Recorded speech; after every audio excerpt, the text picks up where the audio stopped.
Does this signal a full recovery in the small business economy? Well, what it does signal is we had some backwards movement earlier in the first quarter, but there's two strong jumps forward in April and May, and that's good news because it means that we aren't going to, backslide, and that trend line isn't going to continue to be negative. So I think that's a big positive with this report.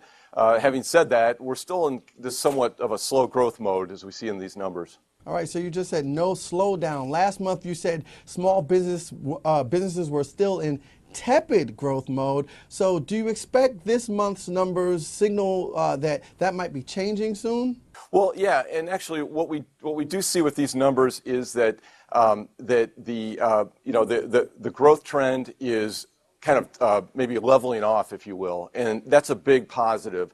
And so we're in this low risk expansion phase of the business cycle. When the business cycle is expanding, that's a big positive. And so we want to stay in that kind of virtuous cycle of low risk and expansion. And as you know, small business makes up half of GDP. So when you have these kind of capital formation projects by millions of small companies, it means that there's some investment going on.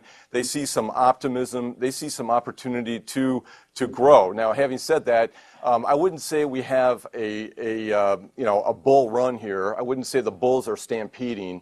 It's more like a lumbering bull, if you will. It still is a plodding growth pattern, and we don't see this kind of accelerant hitting the market. But the good news is we were very concerned about stalling and even ultimately a contraction in the small business economy, which would have a big impact on overall GDP. And so with this latest release and these 2 months of consecutive growth and fairly decent growth, not great, but fairly decent growth, I think we can kind of debunk that slowdown story. That doesn't mean it doesn't slow down sometime in the future. Every bull run comes to an end. But, at least the bull is lumbering right now, and that's a good position to be in. And particularly with credit risk where it is. The credit risk is in such great shape right now. It actually improved again just last month. Incredibly, we couldn't even imagine credit risk getting any better and higher credit ratings for these small businesses, but we did see that last month.